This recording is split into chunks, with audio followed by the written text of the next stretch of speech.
Okay. So in March of 2011, the then board unanimously approved the 2011 to 14 strategic plan. And now we're getting ready to launch the 14 to 17 plan with an eye on Douglas County 2020.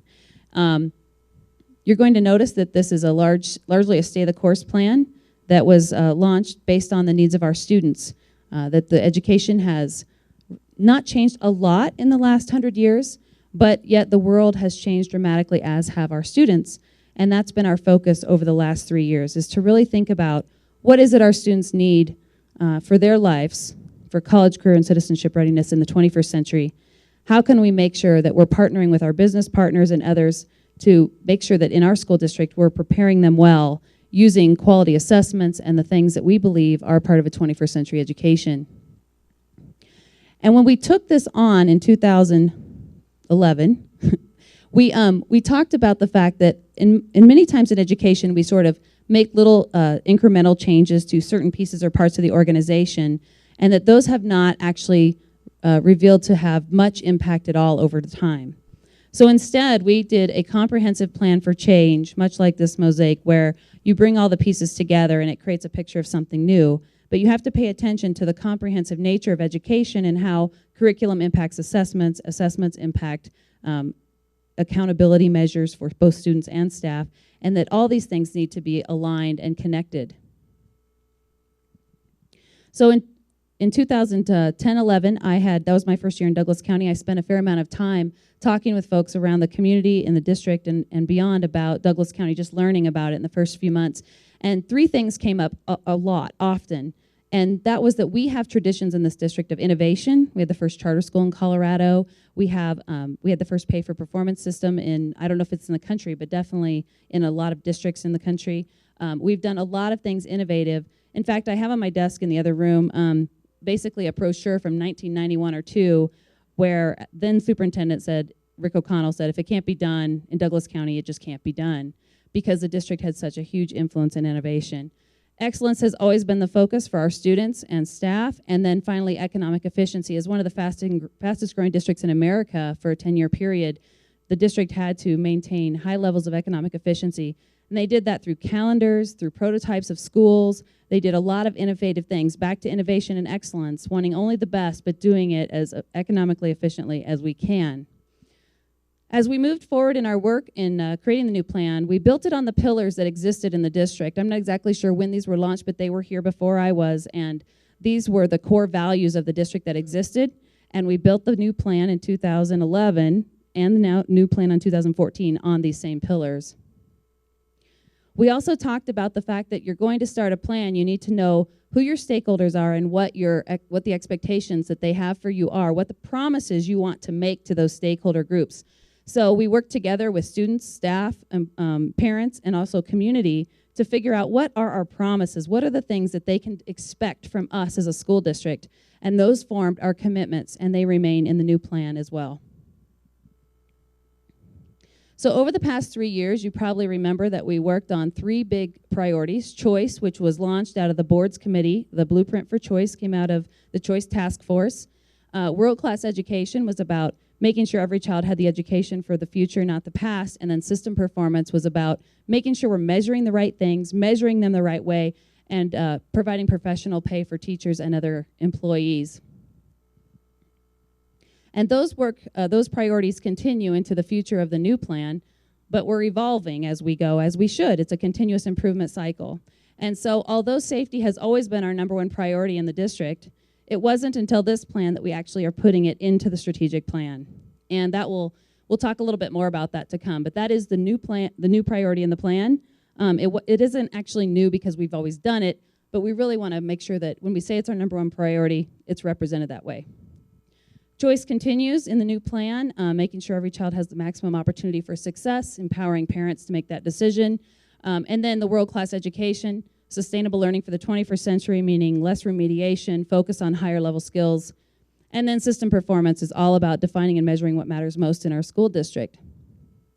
And again, this is a continuous improvement cycle, and we have focused that way as a team, making sure that we explore new ideas. Then we set expectations if we think those ideas are good, if they are supported in the research as best for our students. Next, we create things that make sense. We integrate those into the overall system so that it is not an add-on, but instead a systemic implementation. The implementation is next, evaluate and refine, and then you can see that once we get to this part, we go into a circular motion where we constantly evaluate, refine, implement, evaluate, refine, and implement. And as you'll see in this new plan, we did a lot of creating in the old plan because that's where we were in the process. And you'll see in this new plan, there is a lot of evaluation and refinement. So next, I'd like to turn it over to, I think Gotham's going first, but there's three folks. Oh, here they come. So 3 different members of my team involved in the safety priority. Gotham Sethi, who's our new Chief Technology Officer, Dr. Jason Germain, who's our Chief Student Advocacy Officer, and Thomas Tsai, who is our new Chief Operating Officer. So they'll be talking with you about safety in the 2013, 14, now it's 14 to 17 plan. Thanks. Thank you. Good evening. It's nice to be back here. When we talk about safety, I think one of the first things that we want everybody to recognize is that as a school district, we play one small part in keeping our community safe. And so this plan really highlights the things that we hope to do in the roughly 7.5 hours a day that we have our students. And so it's a pretty monumental task to take on building safety and taking it to the next level, but we're excited to be here and do it. So on behalf of Thomas and Gotham, we're, some of the things that are really the pillars of safety moving forward, we really do want to maximize physical, psychological, and online safety for our students and staff. So ensuring physically safe learning environments, we're building on a very strong foundation of physical safety that we've had in this district. The district has been innovative in a number of different ways with physical safety historically, and I know that Thomas and his team are going to make great strides in ensuring that that safety from a physical perspective continues. Secondly, we're really looking at psychological safety, and I've spoken to you about psychological safety in the past, and psychological safety is realized when our schools proactively take steps to limit the risk of injury to our psychological health and well-being. And so we're really looking forward to moving a culture of psychological safety and safety in general forward in our district. And I guess the third pillar of safety, as articulated here on the slide, has to do with ensuring online safety and data privacy, which Gotham will speak a little bit more about in a minute. So how are we going to get there? In terms of our work over the next 3 years, we have several goals that we want to move forward with. One, primarily being to create a culture of safety in our district. We want everybody in our community and in our school community to live and breathe safety for our students. We also will be integrating and implementing the psychological safety and wellness framework.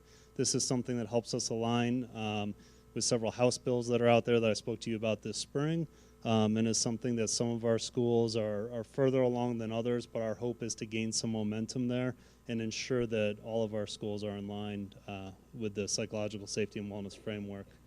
We'll be evaluating and refining, like I said earlier, the physical safety measures and creating and integrating staff understanding through training. And so the increase of professional development in our system is going to be key as we move forward. Beyond that, we also want to create student learning opportunities, and some of these learning opportunities will be more traditional classroom-based learning opportunities, and others will be experiential, taking advantage of the Outdoor Education Center in Larkspur and other ways that we can create longer-term sustainable learning for our students around what they need to know around safety and wellness as they move forward. We'll be continuing to evaluate our current community partnerships and refining them in the best interests of our students and staff moving forward. And we'll be evaluating and refining our student online safety and data privacy as we move forward. And Gotham can speak a little bit more about that. Thank you. So very quickly to add to that, the district recognizes that beyond physical safety, given the new learning environments, which are all digital, managing and ensuring data privacy of students is just as critical. Towards that end, we will work towards policies, procedures, and in generally educating our staff members on how to best handle student data so we don't jeopardize the digital identities of our students going forward.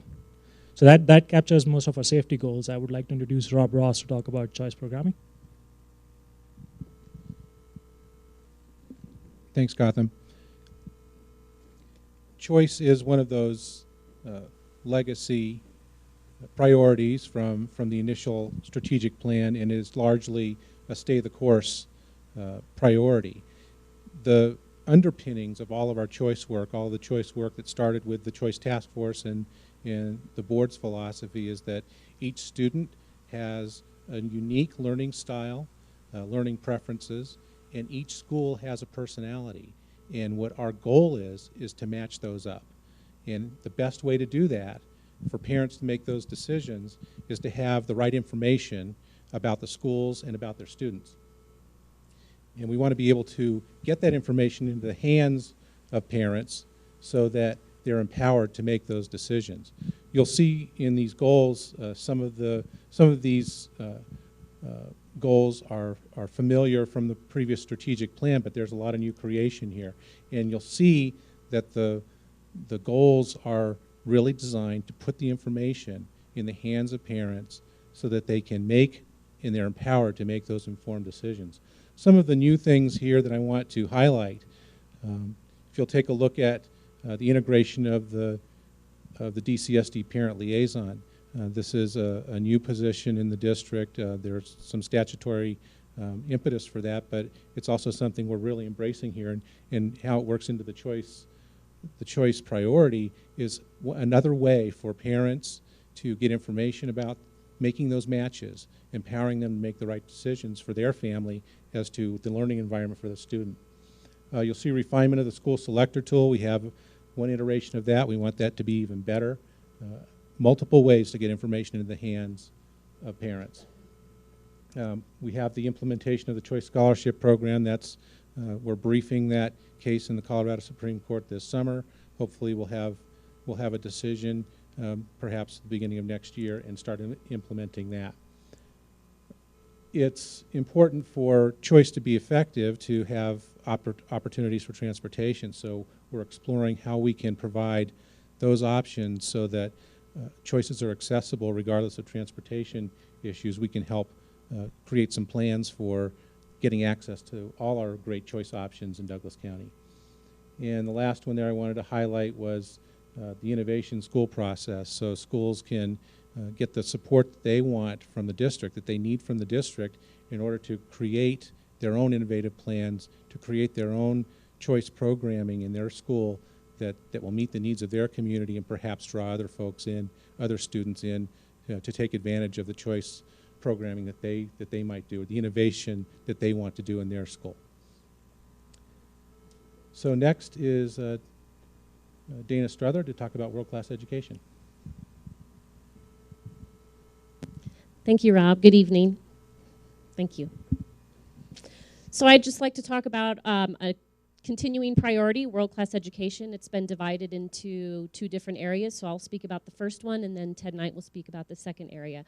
So we have one goal for world-class education, and that is for achieving sustainable learning for the 21st century.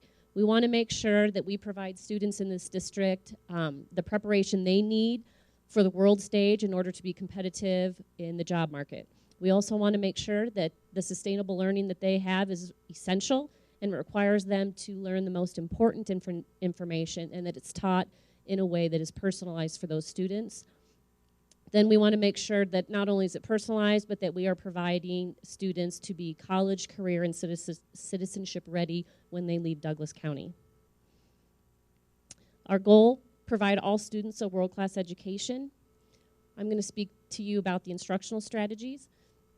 So you notice that we have some continuing efforts going on. We have teachers continuing to implement, and we continue to provide support for those teachers implementing the Guaranteed and Viable Curriculum 2.0 version. That Guaranteed and Viable Curriculum is made up of the teacher-created world-class outcomes with the 4 C's in the 21st century skills and content integrated into the Guaranteed and Viable Curriculum. We will continue over a 3-year period to look at that, evaluate the Guaranteed and Viable curriculum, and with teachers have them begin to create 3.0 version. They're going to continue to implement world-class instructional strategies. We will continue to support them as well. And also, we have the world-class targets that were teacher-created. Teachers can strive for in this district, and we will continue to revise and evaluate those as needed as well. We will support systems performance and implementing a balanced assessment approach. And then finally, we're going to continue to create pathways for students so that, again, they can be college and career and citizenship ready for the future. The second part of world-class education is the operational side of that. I will let Todd, that's my husband, sorry, Ted Knight talk about this. So we realize the instructional strategies will be realized at a much higher level if we have an opportunity to put some operational goals or strategies in the next strategic plan. They focus around 3 areas: finance, facilities, and governance. So some of the highlights for finance, it's just continuing to evaluate and revise the way resources are being used in the classroom. In terms of facilities, it's twofold. One, looking at our current facilities and seeing what changes we need to make to those, while at the same time researching future facilities to make sure that our classrooms fit the needs of 21st century learners. And then finally, in terms of governance, just making sure that we continue to offer policies that help support a world-class education for all students. I will turn it over now to Brian Caesar and Dr. Sina Morgan, who are going to talk a little bit about systems performance. Thank you, Ted. So system performance, what we want to do in the next strategic plan is we want to perfect our systems so that we can get real-time data in the hands of those decision makers so they can do things better, faster, and cheaper. So that'll be our goal for the next strategic plan. We also want to look at and continually refine the Dcsd culture, because we know that the culture is a big driver in delivering that strategic plan and doing the right thing for our students. We're going to continually refine that to attract and retain the right talent. Additionally, we want to look at some of the performance evaluations that we have. We continue to refine them, and also to create some robust evaluations on all levels of the organization, and also tie in some performance targets to those evaluations. And now Dr. Sina Morgan. I bet you can't guess what I'm going to talk about. So a continuing strategy that we have to support the system performance priority is the process of the implementation of a balanced assessment system. Schools have been working really hard over the past several years to attend to the different requirements of the law and be able to have the flexibility within the law to make those meaningful within their building. So we've moved from that real system focus at the school levels to really looking at the way that the teachers are able to incorporate a balanced assessment approach in their classroom. Have spent a lot of resources this year on helping teachers really embed the most meaningful and authentic learning experiences through assessment in the teaching and learning cycle within their classroom.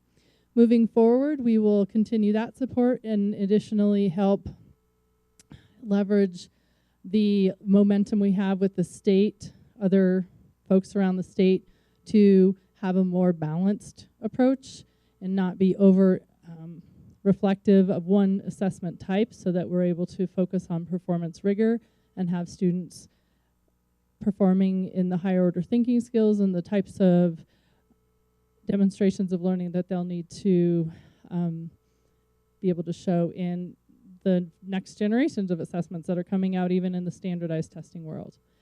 We will also be moving forward with looking at ways of having that personalized opportunity at every level, which leads me to the last strategy within system performance, which is autonomy with accountability.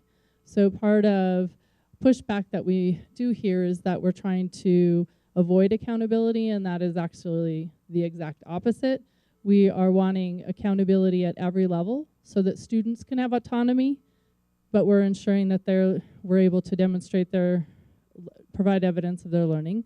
We have classrooms that have autonomy, but they're able to be held accountable to the guaranteed and viable curriculum. We have schools that have autonomy, but they're held accountable to the indicators of success laid out in the strategic plan as well as their own plans.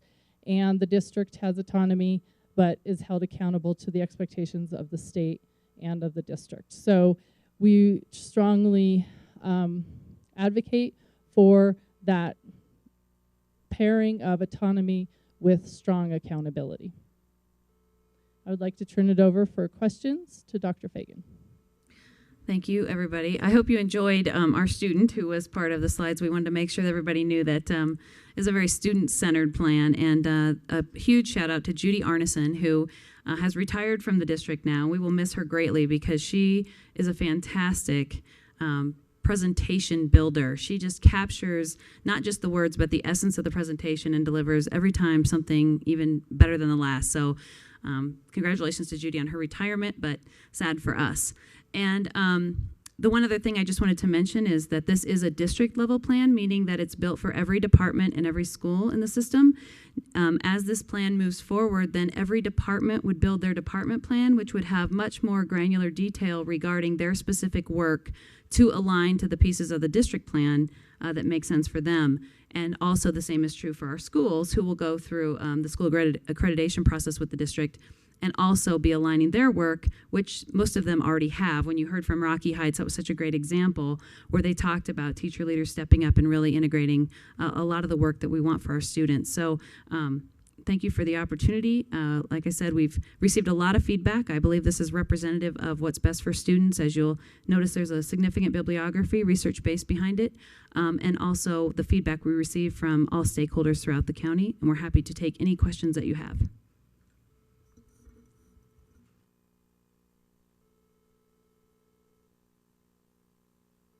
Director Silverthorne, please lead off. Thank you all very much. I know a lot of work went into this, and I really appreciate the presentation that you guys have made. I do have a few questions. A couple things jumped out at me. In particular, so there are a lot of strategic things that were said in the bullet points there, and I know you just talked about how it will go down into the granular level. There are a lot of things that are said, like evaluate the alignment of to what's best for students. How are we collectively determining what that is, and how is that going to be reported to the board? So how are we collectively determining which, I just need a clarification on what part is. When you have broad phrases like what's best for students, of course to each department there's a specific mission for the department, and then you kind of have a collective of the response to whatever particular bullet point we're talking about. But so how are you combining that, and then how will, obviously we're not, as a board, we're not going to go down to each specific individual level, but overall it will flow up into some kind of result. So how are you going to determine that, and how are we going to talk about that with us? So what we've done in the past, and we're certainly open to suggestions going forward, is that we have had the various departments that end up being sort of like Sina's department obviously has a large role in system performance, as does Human Resources in Brian's department. So what we've done historically is periodically each of those departments present on the work that they've done, the results that they have attained, and then the work that they're doing forward. So that's how we've handled it in the past. There are obviously other structures that would work, but that one has seemed to work okay. What's best for students as far as the district is concerned is defined pretty well in sight, as each one of those standards and elements is pretty specific about what we think that we want to have in our classrooms for students across the district. So that's kind of the definition as we work through it. Is defined in sight and lead, and we refer back to those a lot because each of those have a significant research base behind them also. So it's not what people necessarily think, although a lot of it is because they agree with it. But we've worked, as you know, with Tony Wagner, Young Zhao, and many other authors over time, and we have looked for convergence of their work on areas that we believe definitely represent what is best for students, because they are in those areas of convergence from multiple authors, multiple researchers, and that's where we focus most of our time and efforts. Right. Well, thank you for that, and I completely agree. What I said a minute ago when I talked about how each department has its own particular mission and what it's trying to achieve, and this is something that I've brought up before, and this perhaps is something that the rest of the board could weigh in on or not, as their preference may be. But I do notice that I have a background in strategic planning and performance improvement, and I don't see a particular mission or vision in the strategic plan. And there may be a reason for that, and I'd certainly welcome your thoughts on that.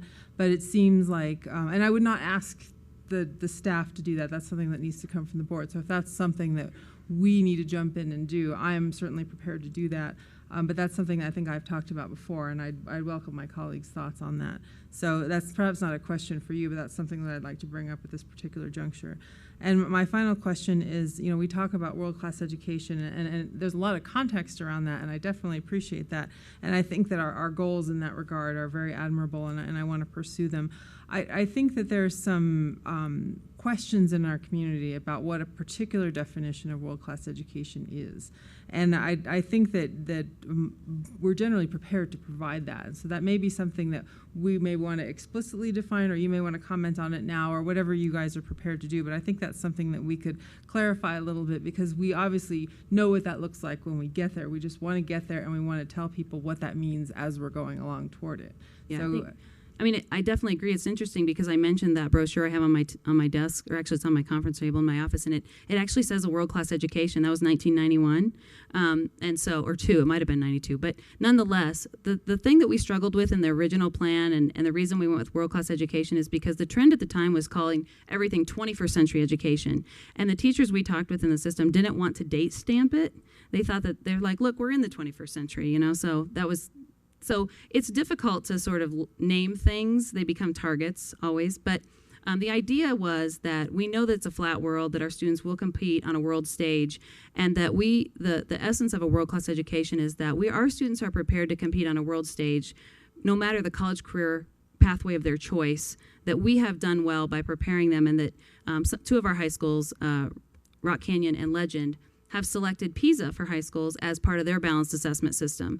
And as you know, PISA for high schools is internationally benchmarked. So they actually have data, as do Highlands Ranch High School and Ponderosa High School, because they participated in PISA this past year, regarding how their students performed on the world stage. And so that's part of the conversation we're having, is that we truly want our students prepared for the future, not the past, and the whole world stage. So whatever they want to do, that we know that they are prepared for that. And I agree with you. I think we can work to make sure people have understanding of context of that. And there's a whole lot more behind it. Tony Wagner always just says, well, it means college, career, and citizenship ready for the 21st century. And different people go about it a different way, but there is great convergence in what that is. Even agreement from employers like Nike and Google and Apple and Microsoft and Cisco, and a lot of these folks, Kraft Foods as an employer. No matter what, we've looked at these different employers and business partners, and we hear the same thing over and over again about the kind of attributes and skills they want from their students, as well as that cultural literacy and content integrated as a vehicle for that skill development. So at the risk of being too education-ease-ish, that's sort of the context of a world-class education, and happy to do whatever we need to do to help people understand that, what we're trying to get to. Well, and I think that's great. And we have a number of different goals that our students might have, whether it is entering a career in one of those employers that you just talked about, or perhaps diverging off into something completely different. Of course, all of our children are unique. And maybe a world-class education, discussion of what that is this is not the forum for it, but I think it's a conversation our community's been having for some time. And so I appreciate your efforts here to talk about it a little bit. Thank you. Director Robbins. I just want to commend you, Liz, and the team. You guys did a wonderful job. I appreciate that. I appreciate the pamphlet. I briefly read through that. I second what Megan says through mission and vision statements in my 20 years in the military, and subsequently to that, we talked about mission and vision statements. I really didn't know too much about it until recently going through my master's program to study that in depth. I would encourage the board to have a discussion on that. Do we, in a strategic plan, do we want to have a mission and vision statement there? My personal opinion is yes. There's a purpose for that. Both of those items serve different roles and different purposes, and I personally think we ought to have it there. But I encourage us to do that. Thank you, Liz. You guys did a great job. I like the changes that you made to the plan. Thank you.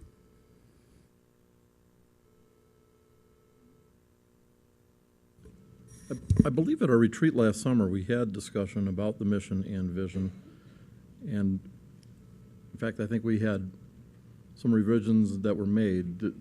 Do we? We did to the ends, for sure. Okay. There is, the district a number of years ago came up with Learn Today, Lead Tomorrow, which we have maintained.